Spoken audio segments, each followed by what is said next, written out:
আমরা কিন্তু ৭১ এই স্বাধীনতার জন্য জীবন দিতে মুক্তিযুদ্ধে গিয়েছিলাম। আজকে আমরা ভাগ্যবান, আজকে এখানে আমরা সমবেত হয়েছি। আমরা মুক্তিযুদ্ধের সন্তানরা এবং আমি একজন মুক্তিযোদ্ধা হিসাবে, আপনাদের পিতার বন্ধু, পিতার ভাই হিসাবে এই কথা আমি এইভাবে বলতে চাই যে আসলে আমাদের একটি সেতু বন্ধন, আপনাদের সাথে আমার সম্পর্ক, এটা একটি ঐতিহাসিক কারণ। এই ঐতিহাসিক কারণটি হচ্ছে মুক্তিযোদ্ধার সাথে, মুক্তিযোদ্ধার রক্তের সাথে আমার যে সম্পর্ক, সেই সম্পর্কেরই আজকে একটা আমি মনে করব একটি অনেক বড় পাওনা আমার জন্য। আমি আজকে এমন একটি দিন পাবো যে অনেকগুলি মুক্তিযোদ্ধার সন্তানকে আমি একসাথে পাবো, যারা আমার কাছে অনেক অহংকারের, অনেক গর্বের, যাদেরকে নিয়ে আমি অহংকার করতে পারি, তারাই আমার সামনে আজকে উপস্থিত আছে।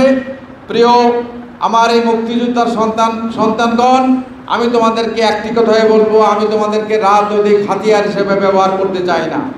তোমরা এই জাতির সব মানুষের শ্রেষ্ঠ সন্তান, শুধু আমাকে সমর্থন করবা, আমাকে জিন্দাবাদ মুর্দাবাদ দিবা, সেই জন্য আমি তোমাদেরকে এখানে ডাকি নাই। তোমাদেরকে দাওয়াত দিয়ে আমি এখানে আনি নাই। তোমাদের পিতা যেমন এই দেশের জন্য জীবন দিতে গিয়েছিল, তখন তারা কোনো জাতি, ধর্ম, বর্ণের মানুষের জন্য যুদ্ধ করে নাই।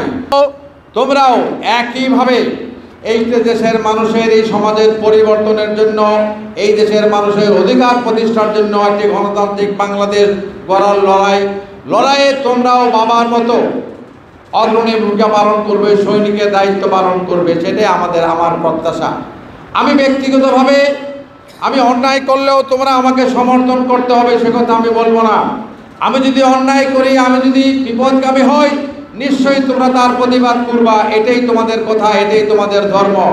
তোমাদের ৭১ সালের তোমাদের পিতা সেই পাকিস্তান দুঃশাসনের বিরুদ্ধেই কিন্তু লড়াই করার জন্য এই মুক্তিযুদ্ধ গিয়েছিল। কিন্তু স্বাধীনতার পর এই বাংলাদেশে যখন গণতন্ত্র ছিল না, মানুষের কথা বলার অধিকার ছিল না, তখন আমরা মুক্তিযোদ্ধারা অনেকেই সাহস করে তার প্রতিবাদ করতে পারি নাই। আজকে আমি এই কথাটি নির্ভয়ে, নির্দ্বিধায় বলতে চাই।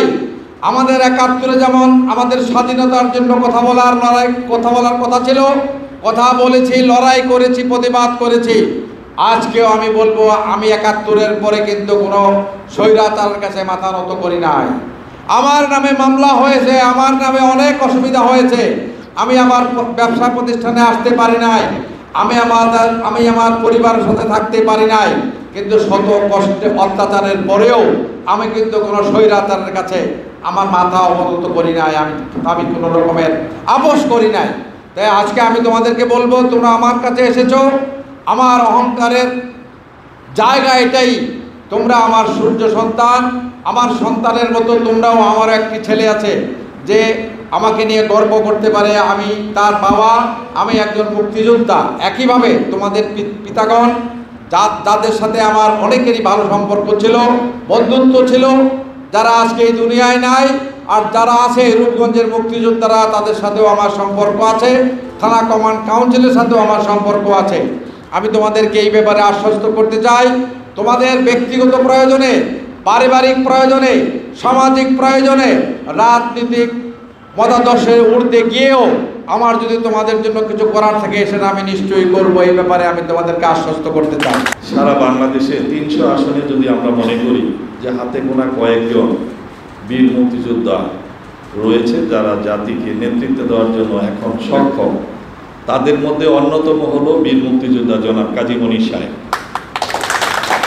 উনি আমাদের দলের প্রতিষ্ঠা লগ্ন থেকে, যুবদলের প্রতিষ্ঠাতা সাংগঠনিক সম্পাদকের পদ অলঙ্কৃত করে অদ্যাবধি পর্যন্ত উনি জাতীয় নির্বাহী কমিটির দায়িত্বে আছেন। নারায়ণগঞ্জ জেলা বিএনপির সাবেক সকল সভাপতির দায়িত্ব পালন করেছেন, সাধারণ সম্পাদকের দায়িত্ব পালন করেছেন, আমাদের এই থানা বিএনপির সভাপতির দায়িত্ব উনি পালন করেছেন, এবং জাতীয়তাবাদী দল থেকে উনি 2টি নির্বাচন করেছেন ধানের শীষের প্রতীক নিয়ে।